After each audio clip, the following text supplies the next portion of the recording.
Praise Lord, praise Lord, praise Lord, hallelujah, hallelujah, hallelujah. सबको जय मसीह की। परमेश्वर, हमारा परमेश्वर जो सबका परमेश्वर है, वो अपने प्रिय लोगों को खूब आनंदित करता है, हर बात में आनंदित करता है, क्योंकि वो सृष्टि का सृजनहार है और उसकी व्यवस्था पूरी सृष्टि में चलती है। लेकिन जो उसके हुक्म अदूली करता है, उसको वो उल्टा टांग देता है। हालेलुया। आज के सुसमाचार के लिए हम मिलकर प्रार्थना करते हैं। हे पिता परमेश्वर, हे सर्वशक्तिमान परम प्रधान, तेरे न्याय सबसे अच्छे और सच्चे हैं, क्योंकि तू सच्चा और जीवता परमेश्वर है और जीवतों का परमेश्वर है। तेरा धन्यवाद करते हैं, तेरी महिमा करते हैं, क्योंकि तूने एक दिन और जीने के लिए दिया और उस दिन के पहले और बीच में खुदावन तूने हर आशीष और बरकत अपने बच्चों को दी, हर खुशी दी, तंदुरुस्ती दी। खुदावन जहाँ कहाँ भी तेरे बच्चे गए तूने उनकी सुरक्षा की, क्योंकि तेरा वचन कहता है कि मैंने जो परम प्रधान को अपना धाम मान लिया, इसलिए कोई विपत्ति मुझ पर ना पड़ेगी, ना कोई दुख मेरे डेरे के निकट आएगा। मैं पितर आत्मा जी, आप हमारा साथ दीजिए और हम आपका स्वागत करते हैं, क्योंकि पिता परमेश्वर यहोवा के पवित्र शास्त्र में से हर रोज़ की तरह वचनों को पढ़ना है और उसका प्रचार करना है। इसलिए आपसे विनती करते हैं, आप आइए, हमारा मुंह बन के उन वचनों को बोलिए, ताकि पिता परमेश्वर यहोवा की महिमा हर एक के कानों में पहुँचे और हृदयों तक गड़ जाए। मेरी विनती, मेरी प्रार्थना यीशु मसीह के जलाली जीवित पवित्र कदूस और समर्थी नाम में मांगते हैं। सुनो और कबूल करो, आमीन।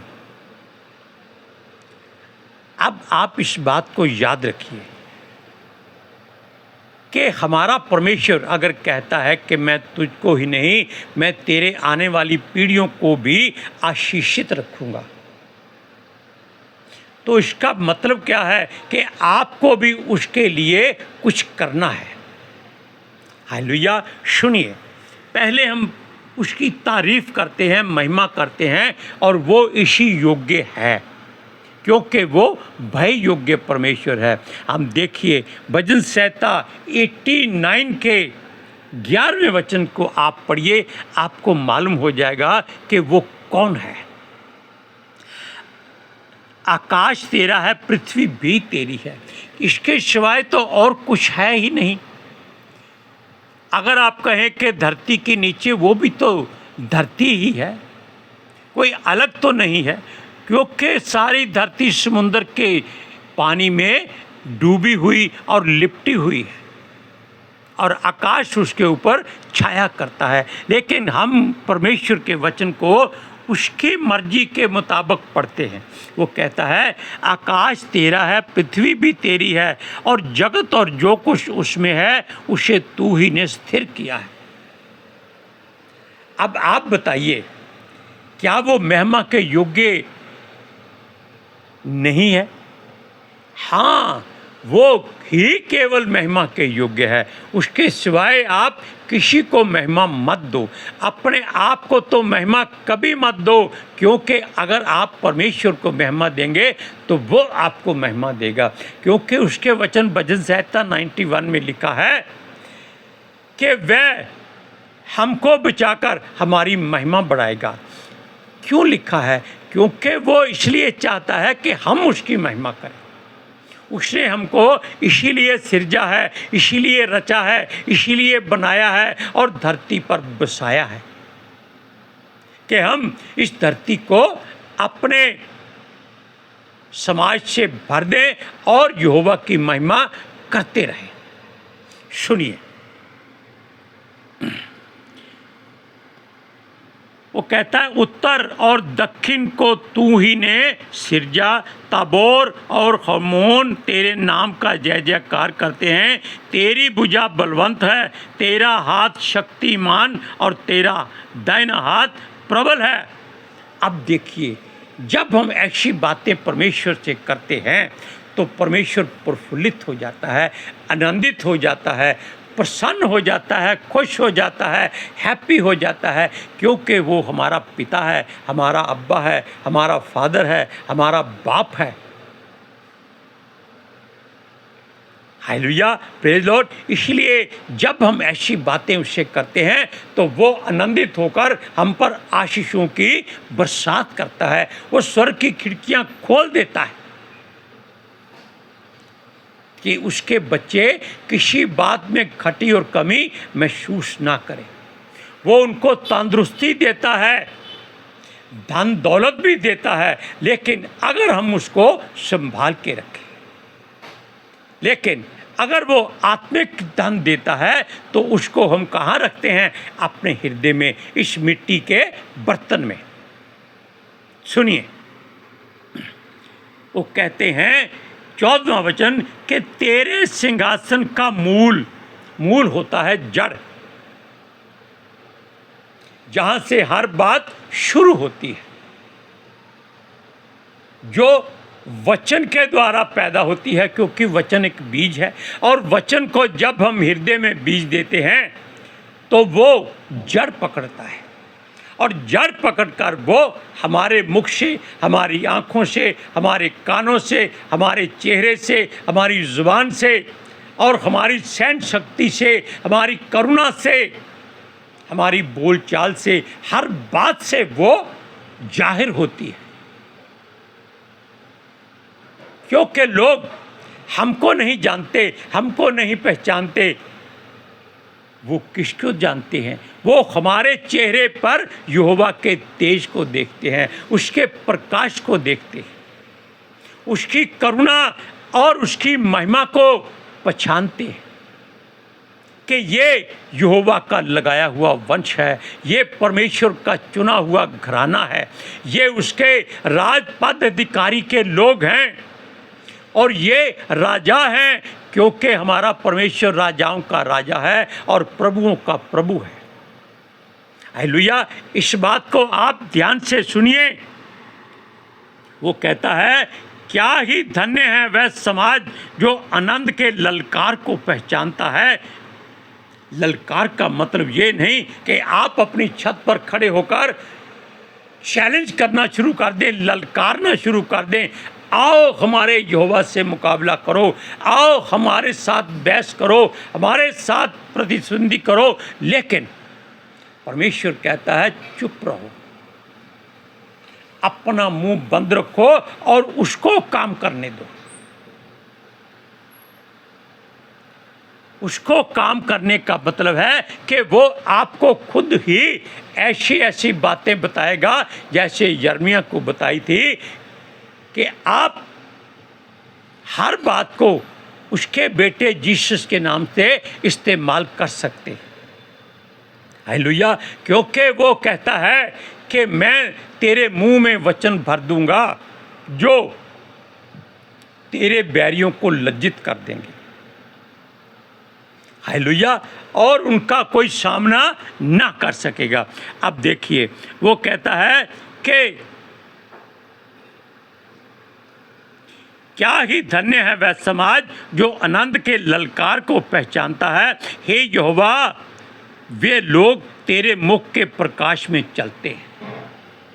इस बात से आप इधर उधर होने की कोशिश मत करें, क्योंकि जब आप उसके प्रकाश में चलते हैं तो आपका पांव ठोकर नहीं खाएगा, आप कभी भी भटकेंगे नहीं, आपके रास्ते में कोई रुकावट नहीं आएगी, क्योंकि वो अपनी बलवंत भुजा से आपको संभाले रहेगा और आपको दाहिने हाथ के भुजबल से वो उठाए रहेगा। हालेलुया, हमने एक बार इस समाज में और संसार में और अपने मुश्किलों और मुसीबतों में आकर, जब हमारी पत्नी थी तो बहुत ही दुखी होकर परमेश्वर के सामने विनती की कि प्रभु, हम और दुख नहीं सह सकते, हमारे अंदर हिम्मत नहीं है, हमको तू छोड़ दे। बॉम्बे से एक पास्टर कैलाश जी हैं। हम उनको नहीं जानते थे, मिले जरूर थे, थोड़ा बहुत पहचानते थे, वो हमको जानते थे। परमेश्वर ने उनके द्वारा वचन भेजा। उन्होंने कहा कि चोपड़ा जी आप इस वचन को पहले सुन लीजिए, फिर आगे कुछ बात कीजिए। उन्होंने कहा कि आपके लिए परमेश्वर कहता है कि तुम बूढ़े हो जाओ, तुम्हारे बाल पक जाएं, तो भी मैं तुझे अपनी गोद में उठाए रहूँगा। उसका मतलब क्या था कि तुम्हारे ऊपर कितनी मुश्किलें आ जाएं, कितनी आंधियां आ जाएं, कितनी बाढ़ें आ जाएं, कितनी ठोकरें लगें, तुम्हारे पाँव चट्टान में गहरे दबे हुए हैं, तुम्हारी नींव चट्टान में बनी हुई है, तुम्हारे किसी घर को ठोकर नहीं लगेगी, तुम्हारे घर वैसे ही बने रहेंगे और तुम मेरी गोद में आनंदित रहोगे। हमने उसका धन्यवाद किया, शुक्रिया अदा किया, और वो पास्टर जी बॉम्बे से हमको मिलने के लिए भी आए थे। देखो, बॉम्बे से बाई एयर मिलने के लिए आए, वो केवल हमारे घर में 2 घंटे ठहरे थे, कॉफ़ी पी, रात भर वो कहाँ रहे हम नहीं जानते, और वो सुबह वापस चले गए। ये परमेश्वर के अच्छे और सच्चे सेवकों की पहचान होती है। हालेलुया। अब हम हमेशा सूरज परमानी की बातें करते रहते हैं। क्यों करते रहते हैं? इसलिए करते हैं क्योंकि वो इस काबिल है, और हमें लालच भी है। किस बात का लालच है? हमें कोई धन दौलत नहीं चाहिए उससे। हम नहीं चाहते कि वो हमें लेके जाए, बुलाए, नहीं। हम ये चाहते हैं कि वो हमारे पिता से हमारे लिए दुआ करें कि परमेश्वर हमको वचनों का ज्ञान और दे, अपने वचनों में वो हमको उलझाए रहे, फंसाए रहे, हम संसार के किसी और तरफ देखने की कोशिश ना करें, और उसके वचनों को अपने हृदय और जुबान से क्या करें? फैलाते रहें। इसीलिए हम सूरज की बातें करते हैं, ताकि वो भी हमारे लिए, हमारे प्रभु पिता परमेश्वर को जीसस के नाम से दुआ करे कि हाँ प्रभु, तेरे ये बच्चे जो तेरे वचनों को फैलाते हैं, इनको और ज्ञान और समझ दे, और हमारी गलतियों को क्षमा कर, हमारे मार्गों को समथर कर, शिथिल कर, और केवल अपनी ओर मोड़। हमारी सारी ज़रूरतें तू अपने भंडार से पूरी कर। हालेलुया। हम भी यही उसके लिए सोचते हैं कि वो परमेश्वर का दास, जिसको हम परमेश्वर का प्रेरित कहते हैं, वो और भी बढ़ता जाए। हालेलुया। अब हम आपको एक वचन और सुनाते हैं, जिसमें हम इस बात को कबूल करते हैं कि यहोवा हमारा सुरक्षा करने वाला है। इसके लिए इसका वचन पढ़िए 18, यानी 89 भजन का 18वां वचन। क्योंकि हमारी ढाल यहोवा की ओर से है, हमारा राजा इज़राइल के पितर की ओर से है। ये उसकी बड़ी महिमा वाली बात है, क्योंकि वो इसलिए प्रसन्न होता है कि हम उसको अपनी सुरक्षा का केंद्र मानते हैं, उसको अपनी ढाल मानते हैं। हमें उसके सिवाय कोई और सुरक्षित नहीं रख सकता, और परमेश्वर इस बात को जानकर आप पर अनुग्रह करेगा, हम पर अनुग्रह करेगा और दया करेगा, अपनी करुणा से हमको भरपूर रखेगा। सुनिए,